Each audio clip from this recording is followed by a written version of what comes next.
Violet without the prince. Violet took one last look in the mirror. She and her aunt had made the dress from a pattern in the latest Butterick catalogue. Oh, the hours they'd spent making sure that the seams were free of pulls and wrinkles across the bust, and that the hem hung just so. They'd put everything into it, just for this one short day. "She's on her way," Winnie mouthed through the window at Wilf, who, having donned his tweed jacket and brown bowler hat, had climbed into the driving seat and taken up the reins. Hearing the horses stamp and their bridles jingle, she shooed Violet from the room, along the dingy green corridor and down the stone steps onto the street. "About time, too," Wilf called. "Stan, give her a leg up, there's a good lad." On cue, and with a wink and an exaggerated bow, Stan Tankard was on hand to lead Violet up the small set of wooden steps at the back of the float. "Violet, where have you been?" Cathy sighed accusingly from beneath the arbour. "At this rate, I thought I should have to stand in for you." "Over my dead body." With a chirpy smile to disguise her nerves, Violet settled herself onto a faded throne, borrowed for the occasion from the props department of the Hadley Players. "It won't rain, will it?" Winnie asked Wilf, who was raring to go. She looked anxiously at some wispy clouds gathered around the spire of St. Luke's Church on the brow of the steep hill. "What am I, a bleeding oracle?" the brewery man grumbled. "Keep your hair on," Winnie retorted, dressed for the occasion in her best pale blue crepe de chine day dress and straw hat. "Are you all set?" she called up at Violet, who nodded.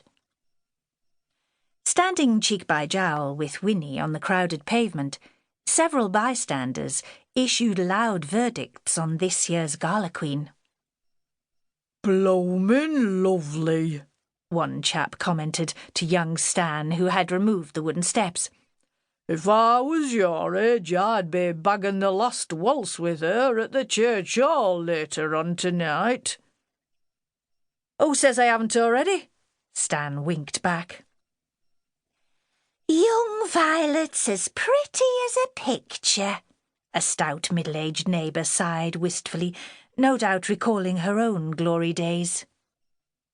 "If you ask me, she's skimped on material for the dress," her less charitable friend complained. "She'll be nithered if the wind gets up."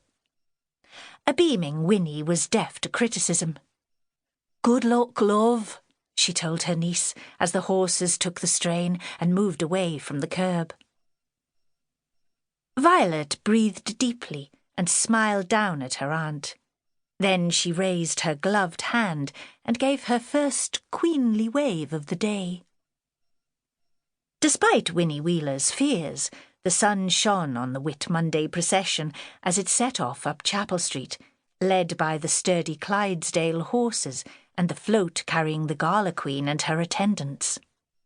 It was followed by a Sally Army brass band, umpiring until the windows rattled in the small terraced houses and shops either side of the narrow cobbled street.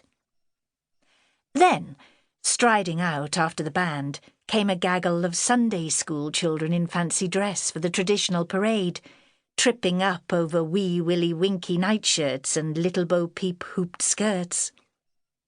Hard on their heels were pupils from Lowtown Junior School, dressed as rats, capering up the street after a harlequin-clad Pied Piper.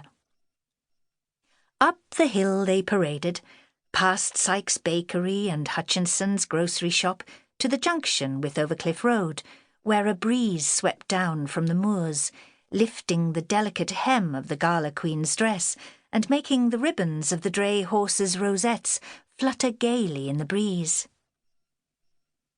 "Not bad." Sybil Dacre's comment unknowingly echoed Winnie's teasing put-down of her niece. She and Evie Briggs sheltered from the wind in the doorway to Chapel Street Costumiers. Their special occasion dress shop had been set up 2 years earlier by Sybil herself, with Annie Pearson and Evie's oldest sister, Lily. The success